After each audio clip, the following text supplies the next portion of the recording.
आर्य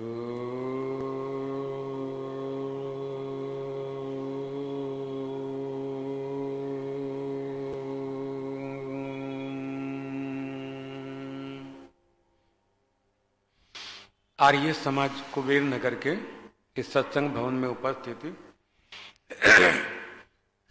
आर्य समाज के संरक्षक गण, माननीय प्रधान जी, मंत्री जी, कोषाध्यक्ष, सभी अधिकारीगण, सभासदगण, सदस्यगण, वार्षिक अतिथिगण, वेदजन, आदरणीय बद पुरुषों, मातृशक्ति। आदरणीय बहन जी के द्वारा बहुत ही सुंदर भजन की प्रस्तुति, जैसे कभी मामचंद पथिक जी कहा करते थे, प्रभु तूने कैसी ये कया नात बांधी, एक दिन के पीछे एक रात बांधी। तूने सबके हैं जोड़े बनाए, राग और रागनी, चांद और चांदनी, संग पुरुषों के स्त्री की जात बांधी, कया नात बांधी। बहुत सुंदर प्रस्तुति।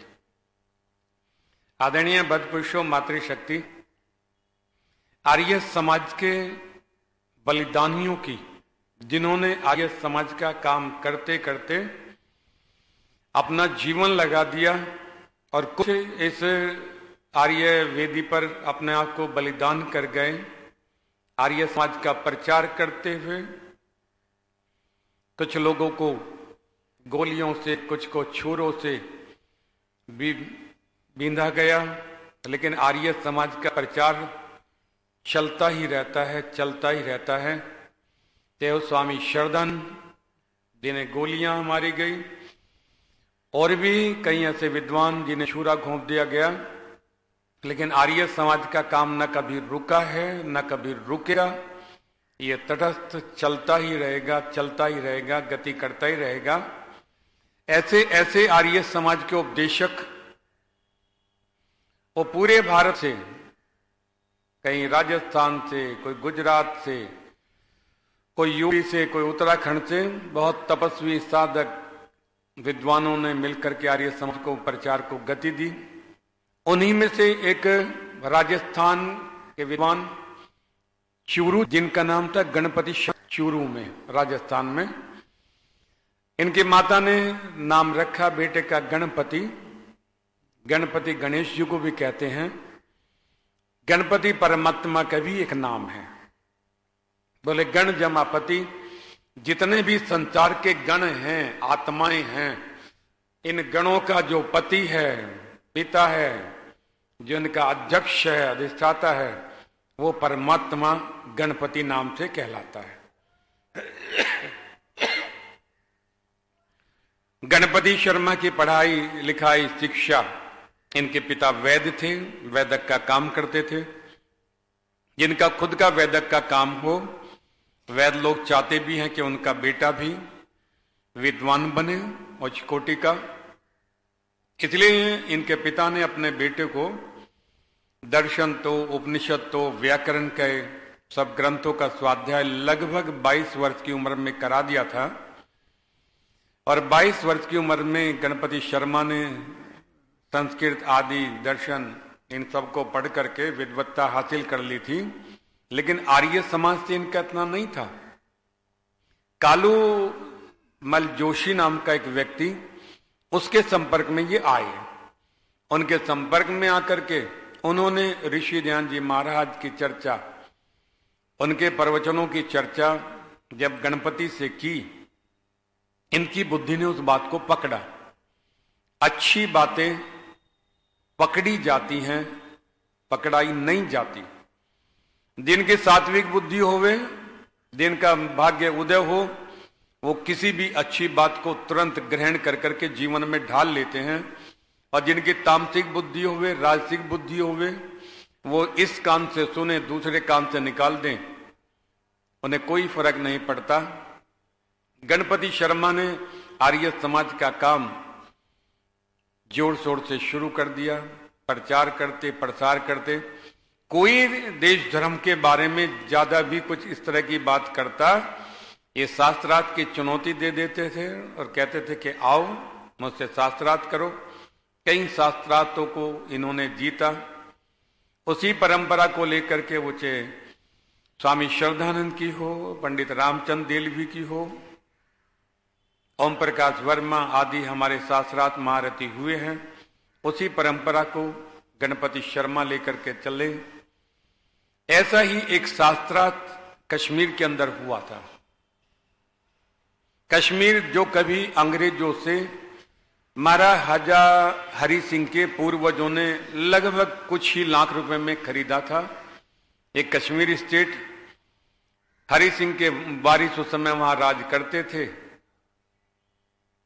और राज करते करते पूरे कश्मीर के अंदर कश्यप ऋषि की भूमि रही है। ये सब टोटल वहां से हिंदुत्व ही था, पंडित लोग थे, सत्य सनातन वैदिक धर्मी से यज होते थे।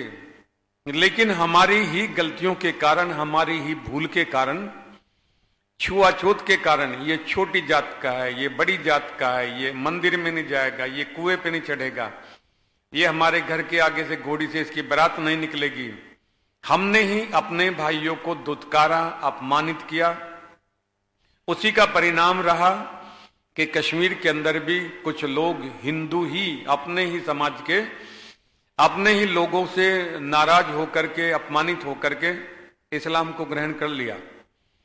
मुल्ले मौलवी सब लालच देते, तुम्हारा विवाह करवा देंगे, इतना पैसा देंगे यदि तुम इस्लाम कबूल कर लो। इधर वो अपमानित होते, उन्हें लगता चलो इधर सुविधाएं मिल रही, मिल ले।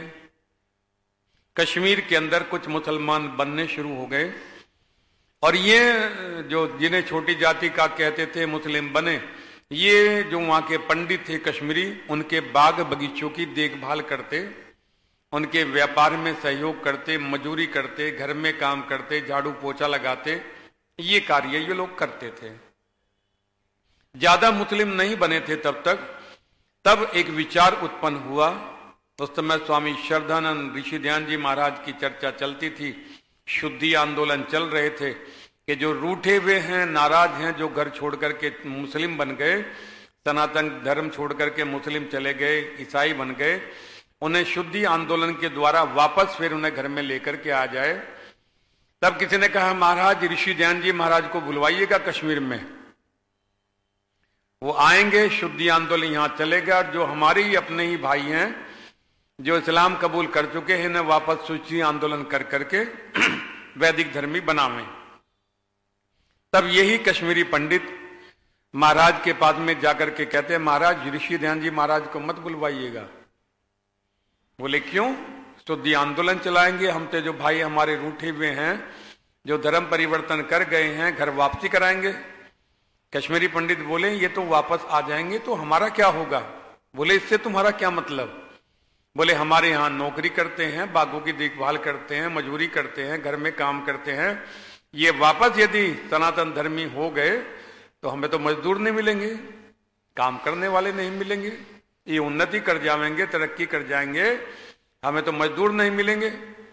इन कश्मीरी पंडितों ने महाराज पे दबाव बनाया कि महाराज आप ऋषि ध्यान जी महाराज को यहां मत बुलवाइएगा, शुद्धि आंदोलन मत चलवाइएगा यहाँ पे, यदि आपने ऐसा किया तो हम झेलम में डूब करके आत्महत्या कर लेंगे सारे पंडित।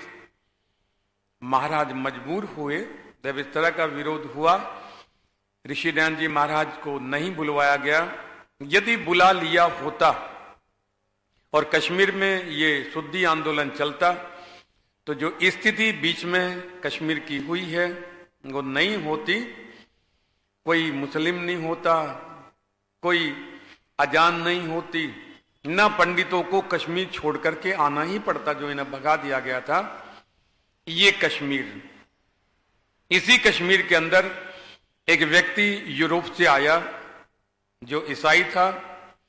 देहरादून के पास भी इस तरह का ईसाइयत का कार्यक्रम चलता रहता। हमारा पीछे कार्यक्रम था सितंबर के महीने, एक परिवार में पारायण यज्ञ था। वहां हमें सूचना मिली, बोले मसूरी से पहले एक गांव है थानी, गांव का नाम थानी, मसूरी से 15 किलोमीटर के लगभग पहले है। पता लगा वहां सपेरों की बस्ती है और कुछ सपेरों को भ्रमित कर करके ईसाई उन्हें बनाने की तैयारी है। सूचना ही हमें कहा चलो वहां पे यज्ञ करेंगे, सत्संग करें, उन्हें रोकेंगे। हम सब लोग गए, आर्य समाज देहरादून के प्रेम प्रकाश शर्मा आदि, और वहां जाकर के यज्ञ किया, प्रवचन आदि हुआ।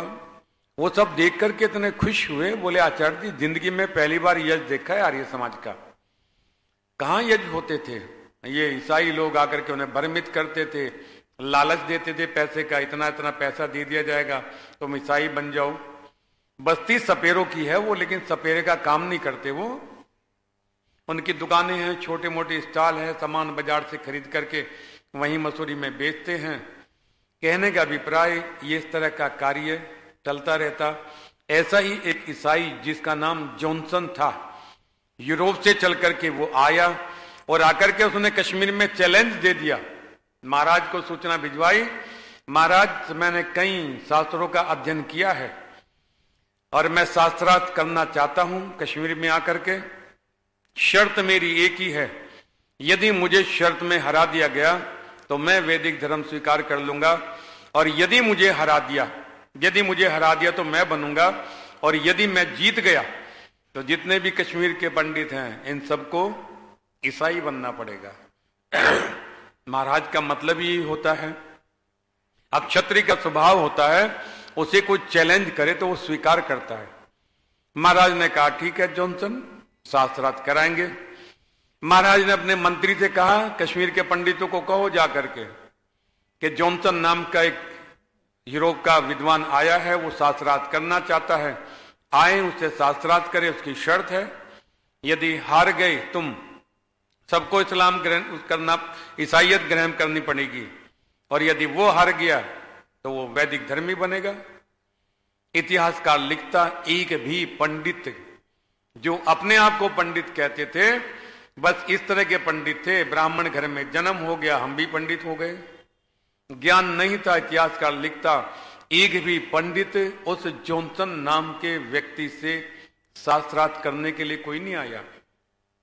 महाराज परेशान, कश्मीर की इज्जत का सवाल है। क्या कश्मीर में कोई विद्वान नहीं है? कश्यप ऋषि की भूमि रही है, क्या विद्वानों से पृथ्वी खाली होगी कश्मीर की? इज्जत का सवाल था। जॉनसन चैलेंज दे रहा था कि बुलाओ किसी को करे शास्त्रार्थ। तभी किसी ने धीरे से कहा महाराज राजस्थान के एक उपदेशक जो चूरू जिले से हैं, गणपति शर्मा, वो प्रचार कर रहे हैं। आपने तो प्रचार पे रोक लगा रखी है, लेकिन वो अंदर खाने आर्य समाज का, ऋषि ध्यान का प्रचार करते रहते हैं। यदि आप उन्हें बुला लें तो कश्मीर की इज्जत बच सकती है। महाराज ने सूचना भिजवाई गणपति शर्मा के पास में। गणपति शर्मा ने जैसे सुना तुरंत चल दिया। बोले अभी समय नहीं, सुबह चले। बोले नहीं, सुबह देर हो जाएगी, अभी चलते हैं। गणपति शर्मा मंत्री के दूत के साथ में पहुंच गए और इधर जॉनसन बैठ गया, इधर गणपति शर्मा बैठ गए। अध्यक्ष बने कश्मीर के महाराजा के निर्णय महाराजा देंगे। इधर जॉनसन जो यूरोप से आया था ईसाई, और इधर गणपति शर्मा। तब गणपति शर्मा ने जॉनसन से कहा जॉनसन साहब शास्त्रार्थ करने के लिए आए हो? बोले हाँ। बोले कौन से शास्त्र का अर्थ करने के लिए आए हो? हमारे यहां तो शास्त्र ही बहुत हैं, हमारे यहां 4 तो वेद हैं, 4 उपवेद हैं, 4 हमारे यहां दर्शन हैं, व्याकरण के बहुत सारे ग्रंथ हमारे यहां हैं, कौन से शास्त्र का अर्थ करने के लिए आए हो? अब जॉनसन ने 1-2 ही शास्त्र पढ़े थे। ये उसी में जैसे कहते ना चूहे को मिल गए कि हल्दी की गांठ वही पंसारी बन बैठा। ये सोचता था तू तो बहुत बड़ा विद्वान हो गया थोड़ी बहुत संस्कृत पढ़ करके। इसलिए ऋषिध्यान जी महाराज लिखते हैं जहां अधिक वृक्ष नहीं होते वहां जो अरंड का पेड़ होता है उसे ही बड़ा पेड़ मान लिया जाता है। ये आया था कि मैं शास्त्रार्थ करूंगा। जॉनसन को गणपति शर्मा ने कहा हमारे यहां तो अग्नि प्रजापति को भी कहते हैं, परमात्मा को भी कहते हैं, आत्मा को भी कहते हैं, यम को भी कहते हैं। हमारे यहां तो एक एक नाम कहीं कहीं जगह प्रयोग किया जाता है। कौन से शास्त्र का अर्थ करते हो जॉनसन साहब, बोलो। जब जॉनसन ने ये बातें सुनी कि एक शब्द को कई जगह परमात्मा के लिए भी, आत्मा के लिए भी, यम के लिए भी सब जगह प्रयोग किया जाता, शब्द एक ही होता, प्रयोग अलग अलग जगह होता। अब इधर गणपति शर्मा ने चुनौती देवे कि बोलो बताओ कौन से शास्त्र का अर्थ करना है? वेद का करना है, वेद का करना है, धनुर्वेद का करना है, पतंजलि योग दर्शन का करना है, कौन सा? बोलो जॉनसन। जॉनसन की सिट्टी पिट्टी गुम। इसलिए तो कहते हैं मूर्ख व्यक्ति विद्वान से डरता है। गणपति शर्मा चैलेंज दे रहे हैं, जॉनसन बिल्कुल साइलेंट, उसके मुंह से शब्द नहीं निकल रहे हैं। सामने आर्य जगत के इस विद्वान गणपति शर्मा की वाणी को सुनकर के, इसके शब्दों के ज्ञान को सुनकर के जॉनसन साइलेंट। महाराज ने इधर कहा 1 2, जॉनसन मैं 3 बोलूं तब तक उत्तर दो वरना तो तुम हार गए। जॉनसन साइलेंट है। महाराज ने कहा 3। जैसे 3 बोला, कश्मीर की जनता ने तालियां बजा दी। गणपति शर्मा जिंदाबाद जिंदाबाद, कश्मीर जिंदाबाद। महाराज भी खुश कि कश्मीर की जय हो गई, हार होने से बच गई। गणपति शर्मा ने कश्मीर को विजेता घोषित कर दिया। तब महाराज ने असरपियों की, सोने की असरपियों की थैली ला करके गणपति शर्मा के सामने डाल दी। अरे आर्य समाज के प्रचारक विद्वान तुम हो गणपति शर्मा, ये लो कश्मीर की जनता की ओर से तुम्हें सोने की असरपियों की थैली भेंट है। गणपति शर्मा ने असरपियों की ओर देखा और देख करके एक तरफ सरकार करके कहा, महाराज ये सोने के लिए मैंने ये शास्त्रार्थ नहीं किया है, इन असरपियों के लिए मैंने शास्त्रार्थ नहीं किया है। मैं कश्मीर के स्वाभिमान के लिए, कश्मीर की इज्जत के लिए, अपने देश के लिए, अपने धर्म की इज्जत के लिए ये शास्त्रार्थ किया है। महाराज बोले ये असरपियां सोना हमने तो आपको भेंट कर दिए। बोले इससे आर्य समाज का भवन बनवाओ। आर्य समाज का भवन बनवाया गया। तब गणपति शर्मा से राजा कश्मीर बोले और बताओ। बोले आपने जो कश्मीर में एक आर्य समाज के प्रचार पे रोक लगा रखी है, इस रोक को खोलो। आर्य समाज का प्रचार खुल गया, आर्य समाज का निर्माण हो गया, आर्य समाज की जय जयकार हो गई। ये आर्य समाज है। आज भी आर्य समाज ही बोलता है और इस बोलने के कारण कितने विद्वानों को अपने प्राण गंवाने पड़े हैं। आर्य महाशय राजपाल जी जो लाहौर से थे, जिनका प्रकाशन अपना था, उन्होंने लिखा, उन्हें भी छुरा घोंप दिया गया। अब्दुल रशीद ने स्वामी श्रद्धानंद को गोली मार दी, लेकिन आर्य समाज का प्रचारक रुकता नहीं है। आज भी ऐसे आडंबर चल रहे हैं। एक सिस्टम देखने को मिल रहा है लड्डू गोपाल का। वृंदावन जाते हैं माताएं, कुछ लोग जाते हैं वृंदावन में और वहां से एक पत्थर का टुकड़ा लेकर के आ जाते हैं।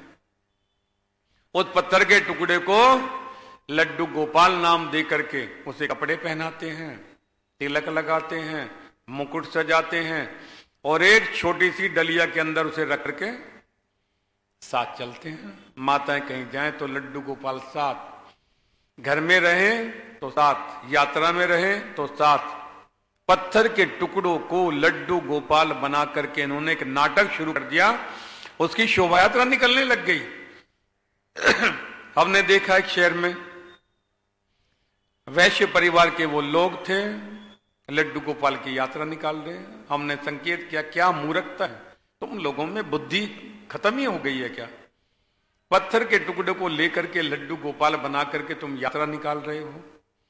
ओ आदरणीय भद्रपुरुषों, मातृशक्ति, आज भी जब ये लड्डू गोपाल का नाटक चल रहा है वृंदावन में और ये फैलता जा रहा है, आज भी शंकराचार्य भी हैं, धर्माचार्य भी हैं, व्याकरण के पंडित विद्वान महामंडलेश्वर, चाहे वो हरिद्वार हो, चाहे वो बनारस हो, चाहे मथुरा हो, चाहे काशी हो, सब जगह ये लोग हैं।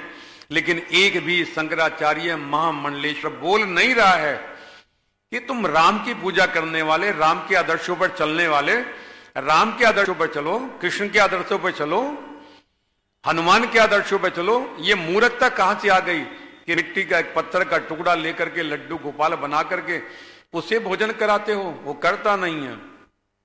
उस पत्थर के टुकड़े को नहलाते हैं, उसके कपड़े बदलवाते हैं, भोग लगाते हैं। मैं बोले रे पगले, कभी से शौचालय में भी ले जाया करो, जब खाएगा तो कुछ करेगा भी तो। ये पत्थर को खिला रहे हैं, पत्थर को भोग लगा रहे हैं, कपड़े उसे पहना रहे हैं और घर में सास ससुर हैं, उन्हें कभी नहीं देखेंगे कि इनके कपड़े मैले हैं कि नहीं। सुबह उठते कि नहीं गर्म चाय बना करके देगे नहीं। सुबह उठ करके तो पति को कहती हैं, बोले चाय तो पीनी है, अपनी बना लो, मेरी बना लो।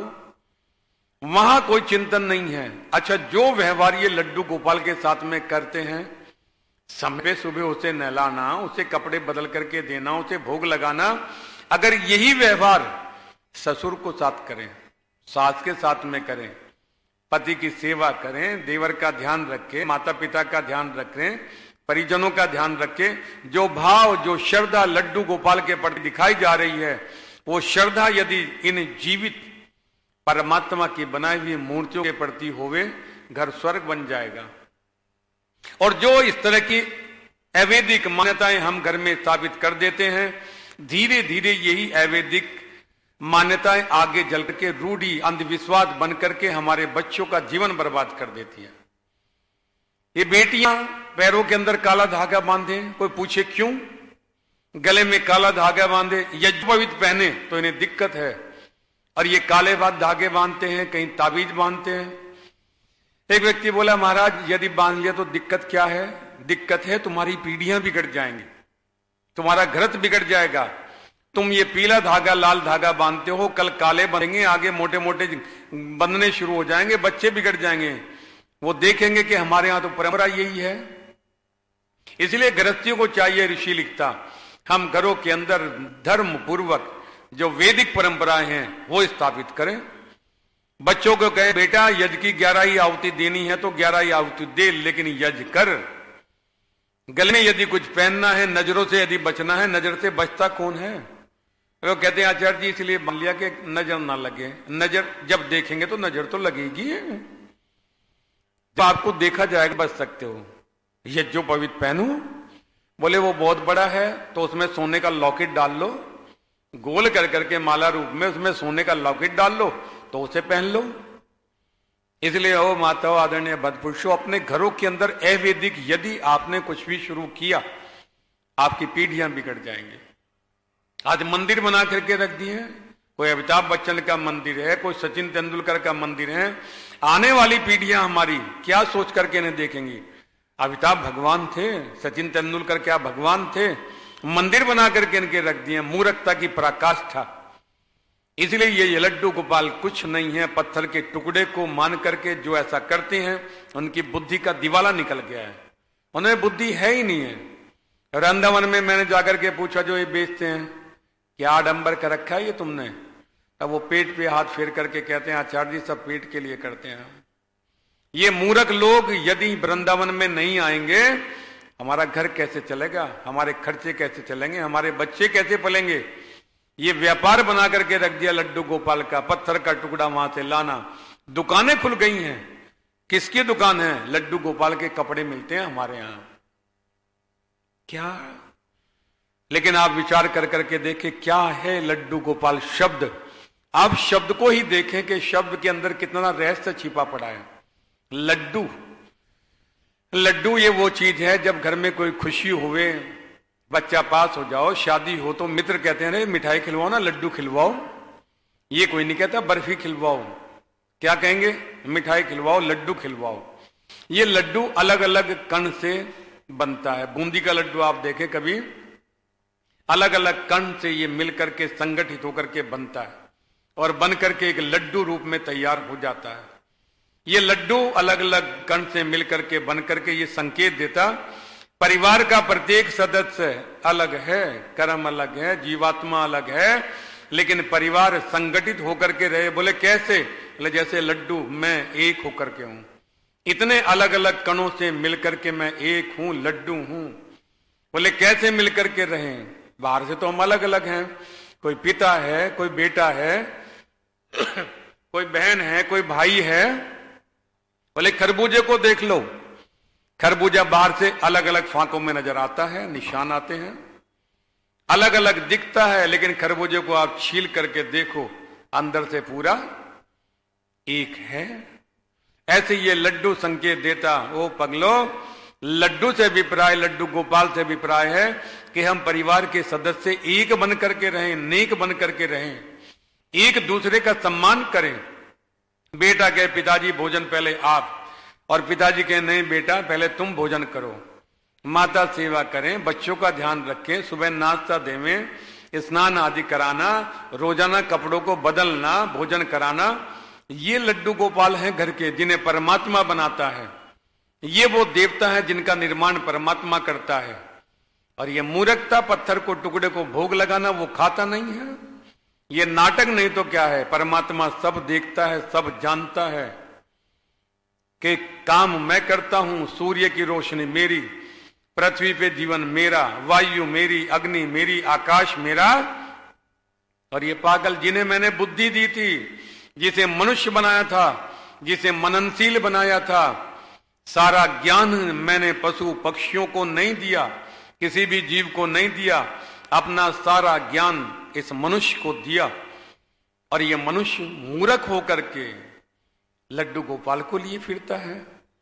इसलिए वो माताओं, आदरणीय बात पुरुषों, समझो, परखो। मनुष्य मननशील है, बुद्धि इसके पास है, इसके पास में निर्णय करने की सामर्थ्य है, क्या गलत है, क्या ठीक है, क्या धर्म है, क्या अधर्म है।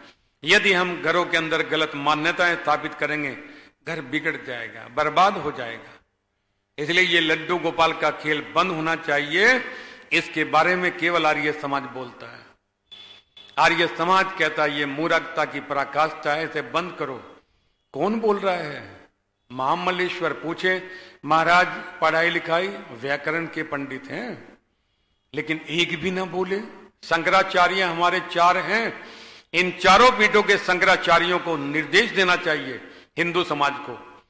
अरे राम को जीवन में अपनाओ, कृष्ण को अपनाओ, नई परंपराएं होगी। साईं के मंदिर खुलने शुरू हो गए हैं। कौन शंकराचार्य बोलता है? महामंडलेश्वर कोई नहीं बोलता। राम के चित्र उतर करके घरों में से साईं की फोटो लगनी शुरू हो गई। कौन है साईं?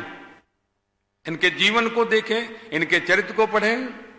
राम जन्मभूमि का जो मंदिर बन रहा है, उसके लिए आया अखबार में, जब पैसे की बात आई, उन्होंने कहा कि हम वैदिक धर्मी हिंदू हम है ही नहीं। कोई पैसा इस ट्रस्ट ने नहीं दिया, साईं वालों ने। साईं का जीवन आप पढ़े, कौन व्यक्ति था। लेकिन साईं क्या कहता है? सबका मालिक एक, वो एक सबका मालिक है। लेकिन ये मूर्ख लोग साईं को ही भगवान बनाए बैठे हैं, वहीं माथा टेकते हैं, वहीं सिर पटकते हैं, वहीं मन्नतें मांगते हैं। जाने धर्म क्या है? धर्म तो परमात्मा का सत्य सनातन वैदिक धर्म वेद ही है। उस वेद के रास्ते पर चलें जो कहता है सुता मया वरदा वेद माता। इस वेद माता की स्तुति करो, इस वेद माता को पढ़ो। जब पढ़ोगे, यही आयु देने वाली है, यही धन देने वाली है, यही संतान देने वाली है, यही पशु आदि देने वाली है, यही संसार में आपको वर्चस्व प्रतिष्ठा स्थापित करने वाली है। ये है धर्म का ज्ञान। सर पटकते फिरे, इसलिए आदरणीय बद पुरुषों, मातृशक्ति, सावधान रहें अपने घर के प्रति। सचेत रहें कि घर में कोई भी अधार्मिक कोई ऐसा काम ना हुए जिससे हमारी संतान बिगड़े, आने वाली परंपराएं हमारी बिगड़ जाएं। यदि बिगड़ गई, घर बिगड़ जाएंगे तो समाज बिगड़ जाएगा, समाज बिगड़ जाएगा, देश बिगड़ जाएगा। इसलिए इस देश को बनाने में, इसकी आजादी के लिए आर्य समाज ने अपना खून बहाया है। आजादी प्राप्त करने के लिए देश के नौजवानों ने सत्यार्थ प्रकाश पढ़ करके, ऋषि दयानंद को पढ़ करके, जान करके अपना बलिदान दिया है। फांसी के फंदे पर झूल गए वो लोग। कल ही तो बलिदान दिवस था। राम प्रसाद बिस्मिल का बलिदान दिवस कल था, जिसके पिता ने कहा था एक का चुनाव कर, चाहे घर रख ले, चाहे आर्य समाज रख। राम प्रसाद बिस्मिल ने कहा घर छोड़ दिया, आर्य समाज ले लिया। सत्यार्थ प्रकाश पढ़ करके राम प्रसाद बिस्मिल ने अपने व्यसन जो उसके अंदर थे, उन सबको छोड़ा और देश के बलिदान कर गया। फांसी का पंदा हंसते हंसते चूम लिया। राम प्रसाद बिस्मिल ने सत्यार्थ प्रकाश को पढ़ करके आर्य समाज को, आर्य समाज के इतिहास, उन्नति का इतिहास है।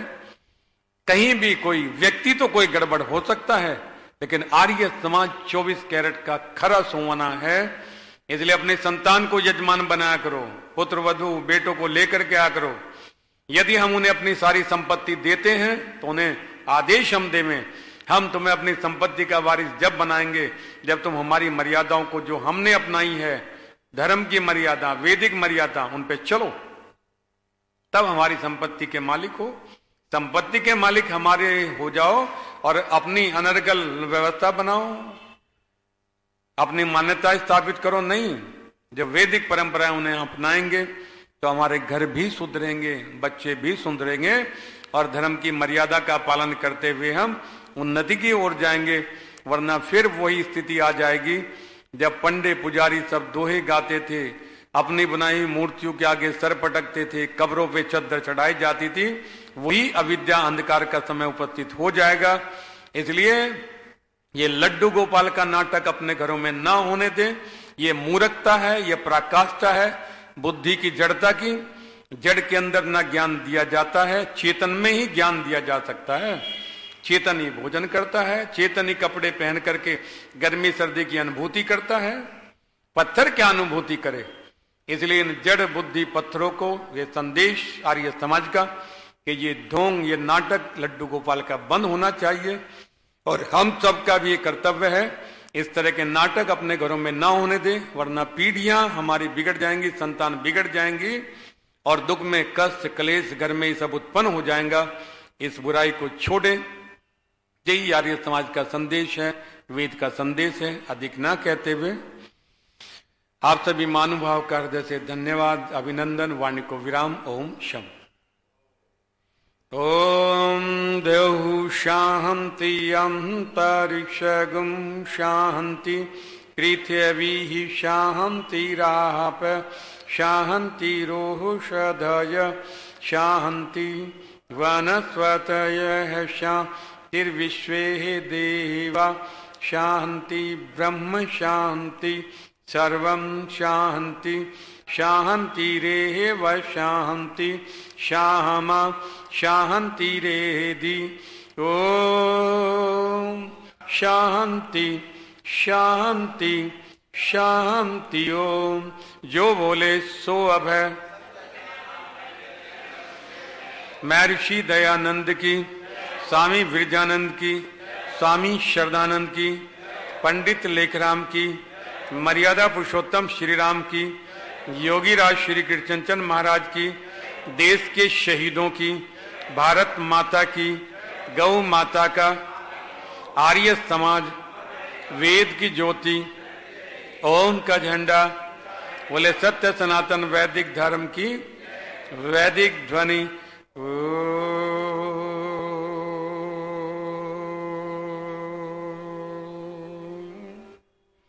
वैदिक अभिवादन। सभी को सादर